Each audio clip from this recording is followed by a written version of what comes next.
but it comes down to the parents, and that, you know, I've had those discussions with my kids, and they go, "Oh yeah, Mum." I go, "No, it's really important. You know, you must never agree to meet anyone. You must give your phone number, blah blah blah blah." And that's all you can do, really, and hope to arm them. When I was a kid, it was about... That's all you can do, that's it, have a chat. The talk you had when I was a kid was about the guy who said to come and see my puppies, or a bag of sweets and everything. And you had to get a bit streetwise as a kid, didn't you? And you just had to help your kids get streetwise in a different way. I mean, my 9-year-old is not on Facebook himself, and I am not keen. And at a certain point, the pressure will get so great. It would be illegal, yeah. How old do you have to be? Do you know, it's fascinating, 13, it's fascinating, right. Steve. Today's producer, Jeff, was telling me to get his library card, I think he had to produce 3 pieces of identity to prove his home address, to stop him nicking a book. And on Facebook, you come up with an email address. Yeah. Absolutely, which is free to do without any proof of now, there's a huge discrepancy there. Nick a book from the library... Yeah, well, that, unfortunately, you know, that's the world we live in now, and the ridiculous advance of technology. It means that you can't cap it, you can't curb it, you can only educate, and within reason. But if you over-educate, then you become inured to it, and you kind of like, well, I've heard enough, I know. Is it too much to ask those who want to go on to provide 3 forms of identity?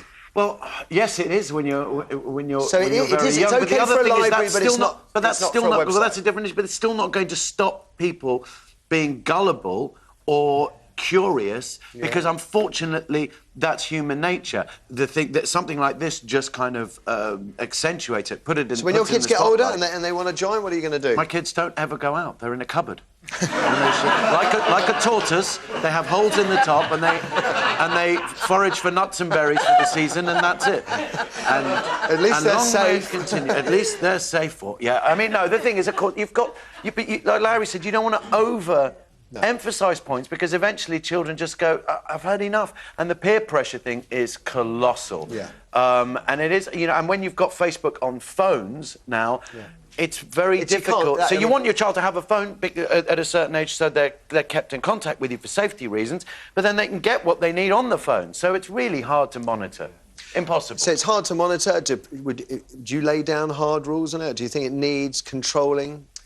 Well, if I ever have children, I hope my 12-year-old, 13-year-old daughter will be able to tell the difference between that, someone immediately using pervy, weird language. What if they don't? What if they come through thankfully, slowly? yeah, but you can't muddle those two, because it's probably quite common for pervy, middle-aged men to try it on with language like that. It's probably incredibly rare for someone scheming, pretending to be someone else to lure a girl out into a field to murder her. Thank God, that's about 0.00001% of the population. To muddle those two together... There's plenty of people trying to set up meetings.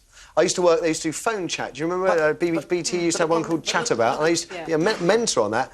And my job was to stop people meeting. And all the time, people were trying to meet all the time. It was impossible. It's what people want to do. But listen, we've already got problems with going, we can't talk to primary school children about sex. If we don't talk about it, then our teenage pregnancy rate will go down. Will it? It goes, whew. If we try and suppress things in this country, the British people, the more we squash things and tell teenagers don't do it, we're like, right, I'm going to go and smoke that. So how do you make them safe? You set down the rules in an adult way. You wait for a sensible age, 13, 14, and before that, tough. Right, and after that, you set down the rules, and you hope that you brought up your child to be intelligent and sensitive enough to know the difference. And the rest of it is down to risk. Yes, we do have to take risk in order to grow up and be strong. It's as simple as that. I think you're right. I think you're both right. All of you, actually, particularly the keeping children in a cupboard. I'm enjoying that aspect of it immediately. Let's throw it open to you. What would you want to do in terms of Facebook and your children? Kirsty? First, we have Victoria online too. Victoria, good morning. Hi. What do you think? How do you control Facebook and children? Well, basically, my idea is if the parents pretend to be someone they're not, i.e., you know, someone who's interested in the child, contact them through Facebook, put a fake picture on, try and get information from them, try and set up a meeting, see how the kids react, and then at the end of it, you can prove to them you could be anyone. What, so parents play stool pigeon, lure the... Do you do that? Well, no. Right, OK. But my kids are only 4 and 5 months, so... But, yeah, I'd like to, you know, at the end of the day, see if they would give out information. They can tell you one thing, but do another thing. But you catch your kids out and you say, right, I've caught you out. What do you do then? You're never using Facebook. You come back to the same problem. You're banned from using Facebook. I'm going to keep an eye on using Facebook. In order not to do that. It's just, frighten them a little bit, is presumably what you're saying, is that you're like, this could happen. Yeah. And you're lucky it didn't in this instance. And maybe it'll make them think not to do it. Okay. Interesting. Thank you, Victoria. Let's have another. We have Sophia on line 1. Sophia, good morning. Good morning. What do you think parents should do? Basically, I just think parents are very limited with what you can do. Like yesterday, I saw my teenage daughter, she's 14. I saw pictures of her on Facebook in different states of undress. And there was quite a lot. And I called her and I said, look, this is you on Facebook. Can you not put pictures up? It's quite dangerous. And she said, that's not me.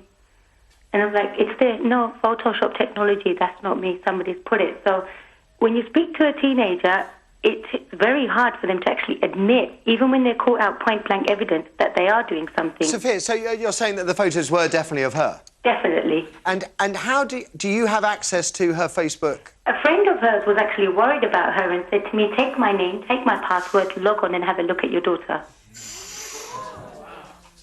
So that's how I logged on, that's how I went in and got into her friends and I looked at it.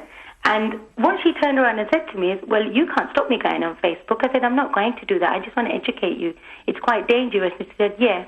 And all I have to do is go into school and say, you hit me even though you haven't, and that's quite dangerous for you. So in terms of parenting, you're very limited to what you can do.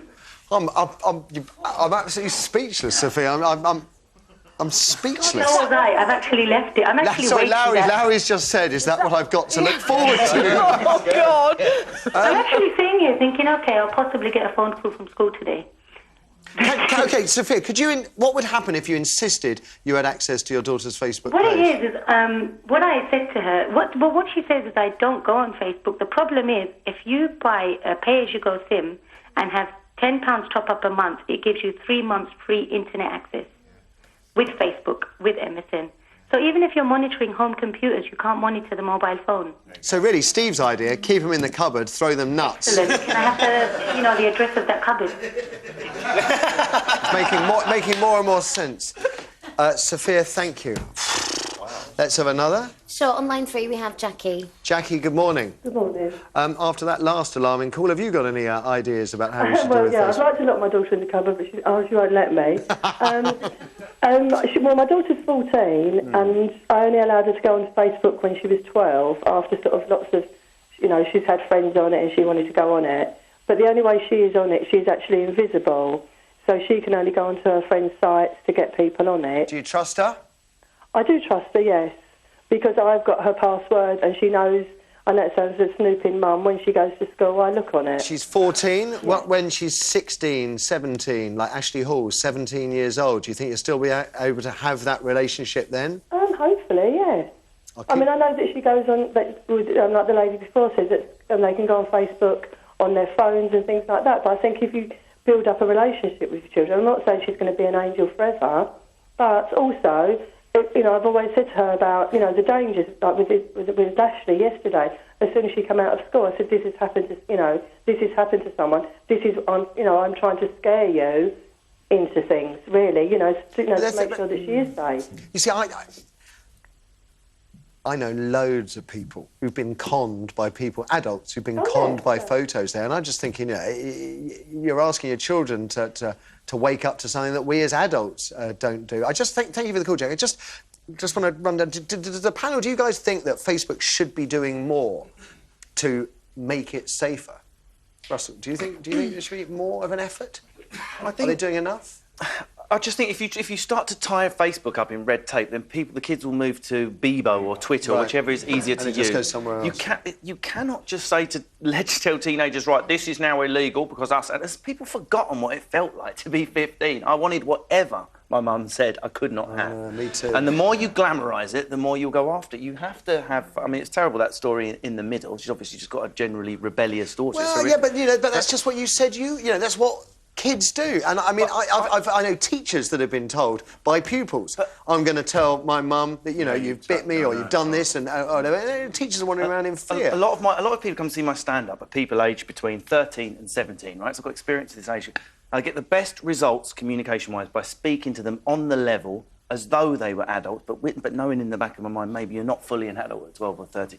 I think if you like the best teachers I always had at school, the ones that connected with me on the level, they're the ones I noticed. And that's all you can do is hand that information across and hope. You can't guarantee your child's going to be safe. I'll tell you one of the reasons I'm asking about Facebook, because we've been contacted by Claudia Lawrence's mum. Claudia Lawrence is the chef who went missing nearly a year ago. It's the 18th of March last year, if I remember right. And she's got in touch, doesn't want to speak to us, but she wants to get in touch for one reason only, that after her daughter disappeared, someone set up a Facebook site claiming to be her, falsely set it up.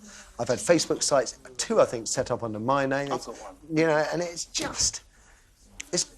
I don't know, it seems like it's out of control. I can understand all the reservations about tightening it up, but it does seem to be out of control. I bet the fear in the Facebook main office is palpable at the moment, because there's a, this is a multi-million-dollar business, and obviously if they want to keep their position at the top of the kind of social networking pile, they'll need to put 3 forms of identity to borrow a library book, an email address to put your children at risk. Doesn't seem to balance out to me.